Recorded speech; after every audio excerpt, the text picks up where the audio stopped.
Narinig ko kay Senator Cayetano, yung first day yata ng impeachment, na hindi pala kailangan na lawyer ang prosecutors. Alright? So, kasi paulit-ulit ako nagsabi na hindi ako lawyer, pero kahit naman hindi tayo lawyer, mga kapatid, pero naman tayong, and then the senator judges, not all lawyers.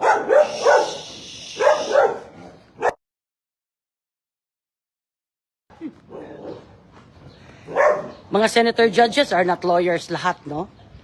Pero alam niyo po, common sense, no? Saan ako nadismaya kahapon? Nanonood ako. Paulit-ulit ito si Senator Escudero nagsasabi na, wala naman, kung sabaga, wala namang bearing, yun ang ibig niya sabihin. Yung pinababasa ba, yung affidavit ng my affidavit, and then the worst, walang signature. And the worst, hindi notarized. Hindi pala, para bang, hindi naman yan paniniwalaan na may truth, may katotohanan. So why allowed to be read publicly? Yun ang hindi ko maintindihan. Bakit i-allow yun to read publicly? And then what? It will further damage the public's perception. Bago po nag-object ang counsel ng defense, sabi ko, bakit ina-allow yan? Walang signature. When Senator Pia Cayetano asked Luistro kung nakita ba yung, grabe, mapuputol na naman yung, ang daming bunga mga kapatid. Diba? Tinatanong niya na, nakita ba habang pumipirma? Kasi biruin mo, yung nagbabasa, hindi naman siya yung nakasulat na name doon. Diba? Affidavit nga ng statement ng ibang tao, hindi notarized, walang signature, binanggit pa yung ICC, and yet niya ina-allow. So, bago nag-object ang counsel ng defense, sinabi ko na, di pangdagdag yan ba yung ibang tao, di ba? Kasi alam naman natin ang kanilang purpose. Their main reason is really to destroy Sarah's name. And maybe all Dutertes. Di ba? But, dahil inalaw yun kung ano-anong pinagsasabi na ang naggawa ng statement, wala naman doon. Binasa lang ni Magtibag. Di ba? It's really weird na inalaw yun. Kaya nga nung sinupo siya ni Senator Pia na wag naman ganun. Kasi doon talaga ako parang, alam niyo mga kapatid, kung hindi lang ako talaga yung more of charity, na what I'm trying to say is, yung talagang pagpapanerbisyo ko ay talagang galing sa puso ko, na hindi ako pagalitan or tuhakin ng mga agila pag nakakawalang gana na po ang politics ngayon. Sa totoo lang, if I were to put my shoes on our Vice President's situation, nakakahapo na sa kanya masyado. Sa totoo lang. Kahit marami tayong nagsusupport sa kanya, sa gabi, wala tayo. Kapag iiyak siya, she will be alone. She's hurting because I've been there nga. I've been there and wala na, kaya nga manhid na ako masyado. Mga post-post dyan, kapatid lang yan. Babae. Wala maniniwala naman sa'yo pag sinabi mong adik. Tsaka, hindi, mga papansinin dyan. Wala yan. Dinurog na ninyo ako ng husto. So, you know, when Sarah is hurting, she cannot show it in public. And hindi tayo niya kasama. We are not there to comfort her, like close up and personal. Pero malaking bagay itong ginagawa natin sa SOCMED to show our support for her and to the rest of the Dutertes. Pero nakakahapo yun. Kasi kung hindi nga lang ako talaga, yun nga, sinabi ko kanina na buong puso ko ay gusto ko talaga manerbisyo. Hindi na, wala nang, hindi na ano ba, hindi ka na, I don't know, no? Pero sa mga matitino siguro, na mga politician, sasabihin na nakakahapo na ang politics ngayon. Doon tayo. Nakakahapo ng politics ngayon. It's because, alam niyo po, kung ano ang gusto nila, yun talaga ang gusto nilang mangyari. Ha? Kunyari lang yan, hearing. Kunyari lang po yan. Nakakahapo na ngayon. Kung hindi nga lang, so, sarap mag-resign na lang lahat kami. Kasi kaming mga, kahit si Inday, lahat. Kasi, wala na rin eh. Para kang nakaposas. Parang, hello po. Good afternoon po, tita. Parang wala ka ng hindi ka na, you cannot decide anymore. Parang sasabihin nila, it's in the Constitution, this is the Constitution, this is the law. But, pakinggan niyo po sila. Ha? Nagkakaroon ng witness na sinungaling pa iba-iba. Tinanungan ni Senator Robin Padilla, ano ang tawag sa witness na paiba ang sinasabi? Hindi pwede yun. Ang liit ng tingin nila sa Senado, sa atin na nanonood sa live, na ang una nilang pinakita na evidence altered. Ha? May mga alterations sa dates. And then, the witnesses, no personal knowledge. Magtibag, ewan ko. Para na siyang isa sa, hindi na nga siya parang witness eh. Para na siyang isa sa judge, senator judge. Dahil ang mga sagot niya para siyang nagbibigay ng manifestation. Yes or no lang. Para na siyang nagsasalita ng ang speech na niya. Ang nangyayari po kasi ngayon, kung sila lang din ang mamumuno na naman, ang hirap po. Kasi, if they will extend their term, ewan ko, parang iniisip ko lang yung dinagat nons. Pero sa totoo lang, hindi na ako na-inspired. It's because, para silang mga anak, na, kunyari, ma, pa, pwede ba ko mo attend og party? No. Or, ma, pa, pwede ba ko mo ato sa balay sa akong classmate? Kaya may project kaming gawin. Hindi mo payagan. Paglingon mo, wala na. Umalis na. What I'm trying to say here is, idaan-daan nila sa impeachment, gusto nilang i-impeach si Sara, gagawin nila ang lahat. Masunod lang sila. Sila ang nasa kapangyarihan eh. Makapangyarihan ngayon eh. So who could say no to them? Hawak nila ang NBI, DOJ, Ombudsman, Sandigang Bayan, Saligang Batas. Wala. So parang ganun po. Impeachment hearing, waste of money, 25 million a day. Kung binigay ba yan, ginamit ng cash assistance. And then, flood control, asa na? Wala na. Pananagutin daw nila si Sara. Pero, kung sa baga kumpara sa ninakaw nila, sentimo lang ang kay Sara na binibintang nila. No? I'm going to have another video, not live. Sunod-sunurin natin, mag-umpisa tayo sa campaign period ng Marcos Duterte team. Alamin natin, himay-himayin natin sa bawat taon, bawat buwan, saan po talaga nag-umpisa ang lahat ng ito? Then, why it's easy for me to, baho naman yan? To explain or to analyze what's going on?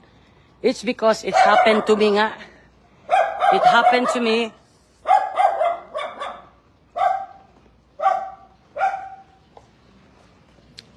Pinagplanuhan. Alam ko na, saan ba talaga, ano ba talaga, kasi ang nangyayari ngayon po, sa ating politics ngayon, kay Inday, bunga na lang lahat ito. Kung i-analyze po ninyo, ako po, naniniwala, na hindi po ito kagagawan lahat ni BBM. Latter part na lang po nila sinama si BBM. Oh. Then if we will dig talaga, sino ba ang nagtanim nito? Ano ba talaga ang ugat sa kaguluhan na ito? Ask yourself. Then, balikan natin, basihan natin ang mga buwan, taon. Noong campaign period, tinatapos ko lang po yung video na ginagawa ko para malaman natin ano ang umpisa nito. Ma-convict man si Sara, ma-impeach man siya, alam natin ano ang ugat nito. Kasi wala nang mag-analyze kung sino ang ugat dito. Wala nang magkakaroon ng oras. Kung si ano talaga ang nag-umpisa at paano. Dahil po sa selos. Dahil po nagkaroon ng insecurity ang isang babae. Dahil po yan sa selos. Dahil ganun po ako, napaalis po ako ng dinagat noon. Dahil po sa isang babae rin na she manipulated my family, our family, including my mom, our mom, and then napaniwala niya lahat. Kaya nag-succeed sila. Temporarily. Kaya sa isang babae din yan na nagselos, umpisahan natin kung ano ang mga pictorials nila ng Duterte Bongbong team. Kasi nakakaselos nga naman talaga ang kanilang mga pictures, mga videos. Doon po nag-umpisa lahat yan. Babasihan po din natin sa mga statements ng ating Vice President. Basihan natin sa mga pangyayari sa ating napapanood, sa ating mga nababasa sa mga comment sections, sa mga posts, Facebook and YouTube. So, i-analyze ko, pero ang i-base natin doon sa mga videos, sa mga nangyayari. Doon po nag-ugat ang lahat na ito. Doon lang, wala talagang plano ito i-impeach si Sara. Lumaki na lang ng lumaki. Dahil nagselos, ang selos po, mahirap gamutin yan. Dahil may kasama ng inggit. So jealousy is an evil feeling. Hello. It's an evil feeling. And then ang inggit, one of the deadliest sins, envy. Kaya mahirap po gamutin yan. Lalaki at lalaki yan sa puso. Tuwing makikita mo yung tao. Hello, Tito. Tuwing makikita mo yung tao. So lalaki na lalaki ang galit mo. At tapos sasakyan ng kalaban sa politics. Kaya gano'n ang nangyari. So, nag-umpisa po yan sa selos and insecurities ng isang babae. And then right after the election, that was 2022 of December, binuhusan nga siya ng billions, which she did not even request for the confidential funds. So, doon po lahat nag-umpisa. Alam niyo po, nakakatawa kasi si Magtibag, napanood ninyo yung pagmumura niya, papatayin kita! Pero anong sabi niya? 2020 pa daw yun. Kahit pa po, 100 years ago pa, ang ibig ko lang pong sabihin, naranasan mo pala eh. Bakit ka ako makapag-accuse? Dahil sa bugso din ng galit ni Sara sa bugso ng damdamin niya, sa emosyon niya, ganon din nakapagsalita din. Pero buti nga si Inday, ang sabi niya, mamamatay muna siya. Pero ito si Magtibag, grabe magmura, grabe magbanta. Ha? Pero ang sabi niya, bugso lang naman daw ng emosyon niya. So yun po ang sinasabi ko. Bakit ba ang hirap natin magpatawad? Ang hirap natin umunawa sa sitwasyon ng ating kapwa. And yet, naranasan naman pala natin eh. At saka gusto natin, patawarin tayo at unawain tayo ng kapwa natin. Pero si Inday, Bratinela na kagad ang tawag niya. Yet, noong 2020 pa pala siya, nagbabanta na siyang pumatay. Nakita niyo naman ang mga video nila. Ha? Kung paano din mainitin ang ulo niya. Paano din siya meron din siyang attitude. Diba? Kung makapagturo tayo sa tao ba, kalalaki mong tao, tapos ang gaganunin mo ay babae, tapos magko-conclude ka na, para ka ng senator judge. Para naman, nakaka-turn off naman yun. Diba? Parang, ang lalaki kapag ganun kabastos sa isang babae, asahan mo, napakabastos din yan sa lahat ng babae. Oh, kasi second highest position si Inday. Voted ng 32 million votes. Tapos gaganunin lang ninyo si Inday. So anong ibig sabihin nun? Di ba? Duterte po tayo, ate? Duterte kayo, hindi? Duterte kami. Yay! Sila ate Duterte din, ah.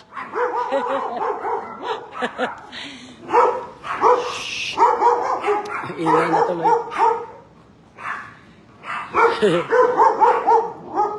So yun nga mga kapatid, di ba? Kalalaking tao, kung makapanghusga sa isang babae na binoto ng 32 million votes, tapos tayo ay appointed lamang, at tayo ay may ugali din palang ganun, ha? Na magbanta ng papatayin kita, tana mo! Oh, dapat mas mauunawaan mo ang kapwa mo kasi naranasan mo eh. Oh, na gusto, nagpaliwanag siya. Ha? Kung ano ang paliwanag. When the Council of the Defense was about to mention that, he mentioned that, pero hindi tinuloy. Nakita niyo po, balikan niyo po ang reaction ni Magtibag. Gaganon sana siya sa buhok niya. Hindi tinuloy. Hindi na pinahaba ng council. Diba? Nagpaliwanag siya. Nagdasal din siya na sana patawarin siya. Wanna bet? Napilitan lang yung kaibigan niyang batiin siya ba? Para ma-interview. Oh. Sa totoo lang. Kaya, yun po ang palagi kong sinasabi. Ganon din po ang ugali natin. Naranasan natin na ganito, ganyan. So kung meron tayong kapwa na nakaranas ng ganon, at batuhin. Kaya nga sabi ni Jesus, di ba? Cast the first stone if your hands are clean. Bakit ang hilig natin manghusga? Lalo na si NBI Director, na naranasan niya at nagkapagsalita na pala siya. So, meaning, ayoko rin manghusga, pero sa nakikita ko sa mga videos niya, na kung paano siya magsalita, paano din siya magalit. O, biruin mo ako mga kapatid. Gaganon ako. Magbilang ka lang, 10, 9, 8, 7, 6, 5. Tell that to the people na nakakasama ko. Tell that kung totoo ang sinasabi ko. Nawawala agad, nakakalimutan ko. Pag sinabi na, ito nga si MJO nagalit kanina. Bakit ako nagalit? Kasi meaning, hindi ako nagdidibdib. Ha? Pero siya, 2020 pa, ganun ang ugali niya. And then, makapagbanta sa buhay ng tao. Tapos, here comes Inday Sara, kababaeng tao, kalalaki mong tao. Unawain mo naman. Malay mo naman, di ba? Na May change of hormones that month, that time. At unawain mo naman, baka naman meron nandito, mabigat na ang puso. Oh? Or kaya meron din mga personal na problema. At baka meron din kinikimkim na problema si Inday na matagal na niyang napapansin. Oh. Kaya ako unawaan ko talaga si Inday na yung pag-flare niya na ganon. Dahil ako po naranasan ko nga rin po yan. Sa grupo din na pinakisamahan ko. Naniloko ako pero hindi ako sabi publicly kasi baka isipin sinisiraan ko. Oh. Kaya, hinahayaan ko na lang ang Diyos na maglabas ng ebidensya kung nalalabas talaga ang katotohanan kung anong klase ang mga tao na yon. O di nangyari. Kasi, sasabihin ko ang totoo, sasabihin, naninira ako. Ganon din si Inday. Kahit na feel na niya na pinagtripan na siya December 20 pa lang of 2022. Few months after the election. Binuhusan siya ng pera despite na fiscal year na. End of the year. Hindi lang siya makasalita. Oh. Kasi baka sabihin na naninira lang siya. Pero andito lahat yun. Kaya dapat nga, kung may tao na nagagaganyan, nagwawala, nagagalit, tanungin natin ang ating mga sarili. Or ipagdasal natin na sana kung anong problema niya, malampasan niya, Lord, please bless and touch her or his heart. Hindi yung maghusga tayo kaagad na papatay. Mamamatay nga muna siya bago mamatay sila Bongbong, presidente. Multo muna siya. Pero back to magtibag, wala siyang sinabi na mamamatay muna siya. Ang sabi niya, manganganak na yung asawa niya. Kaya, papatayin kita. Iniistorbo mo ako, whatever the reason is. Kaya nga pag may nakita tayong ganyan, may narinig tayong ganyan, dapat hindi tayo naghuhusga. Unawain natin. Hindi yung we will jump into conclusion, we will conclude kaagad na threat kaagad. Si Inday, threat. Tapos gagawa ng istorya na sinabi daw ni Inday kay General Bato. Wala naman si General Bato. Paano kung maglabas si General Bato, di huhulihin nila.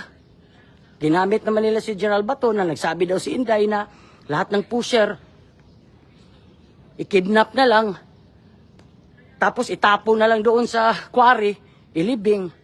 You know, these are hearsays. Hearsay shouldn't be accommodated sa court. Kaya parang nawalan ako ng gana kay Cheese eh. Biruin mo, chismis, i-entertain mo, it shouldn't be admitted sa court ang any hearsays. At dapat, no, ang kasinungalingan nga, ang sabi nga ni Robin Padilla, Senator Robin kay Bubble Mouth, kapikon din yan, na ano ba ang tawag mo sa witness na nagsisinungaling? Na at paiba-iba, sinungaling. Ayaw niyang sumagot. Oh, paano maging witness paiba-iba? Tapos, di ba, as what I've said earlier, ang mga evidence sila at saka pagsisinungaling. Paano magiging witness si Magtibag? He wasn't even there when that happened. He wasn't even present during the press conference last November. Paano maging witness ang tao na wala doon? Paano magiging witness ang isang tao na hindi talaga nakita, parang murder ba? How could you be, kaya ako mga kapatid, kaya sabi ko, umpisa pa lang na nagsasalita ito sa Magtibag, sabi ko, paano maging witness yan? Palagi niyang sinasabi na, I did not sign that. I was not the director yet. Eh, ano ginagawa mo dyan? Di ba? Kasi ako po, kapag may importante talagang bagay, I've learned my lesson so many times. I will never utos someone. Kasi pag may mid-person, iba ng message ang ihahatid sa'yo. Kaya nga ang laro na pass the message, walang nananalo. Bubulungan mo, pagdating dito sa harap, sinabi mong suka, asin ang sasabihin. Kaya, direct talaga ako. Ako mismo ang tatawag, ayaw ko nag-uutos. kapag importante talaga. And that is hearing. This is hearing. This is impeachment. Waste of money. Waste of time to everybody. Lalo na nga, ang sabi nga ni Erwin, ewan ko lang kung totoong sabi niya, yung anguish ng family ni Inday. Yung nararamdaman ni Inday. Yung torture na nararamdaman ng pamilya niya. Diba? Pinaprolong natin. May karma lahat ito. Alam niyo ba? Hindi naman naninita talaga ang Diyos. Kapag may ni-rape, mang nang-rape, bababa ba ang Diyos para sampalin sa pakin niya ang nang-rape? Hindi Pagbabayaran lahat ito. God will really revenge to those who did not leave Him. Relihiyosa po si Inday. So, God makes sure to revenge to those who remain faithful to Him. No? Tulad ko nga sa akin. Kaya nga sabi ko, no? Butiki. Kaya sabi ko, talagang lahat ito ay pagbabayaran. Ang ganda ng halaman ko mga kapatid. Kaninong motor ito? Security? So, yun lang mga kapatid. At I will be focusing more of my Divine Healing Heaven Sent Candle because every 3 months po tayo gumagawa, hindi po tulad noon na monthly. Ngayon po, dahil nasa dinagat na po tayo, so this is our 3rd batch, last batch for the 4th season. Okay? So hanggang dito na lamang po. Panoorin po natin uli ito. Ito ay maritesan tungkol sa impeachment nung 7th day. At walang gana. No? Parang ito pala pahabol po. Parang sa tingin ko, kahit ipagduldulan pa natin sa pagmumukha nila sa harap ng ilong nila ang batas at ang mga constitution rules of impeachment. Because what this gusto na ma-impeach, gagawin nila lahat na impeach. Pero may totoong God. At ako'y naniniwala pa rin. Basta tayo I'm sure Inday is really ready in all angles. Pareho kami niyan Kahit anong angle. Ilang beses na rin ako natalo, pero baliwala. Kasi alam ko, may dahilan. No? Kasi wala naman. Sabi nga niya, hindi naman ako, nagsisi akong tumakbo ako Vice President. Sana nanahimik ako sa province. Hindi naman uhaw din yan sa posisyon.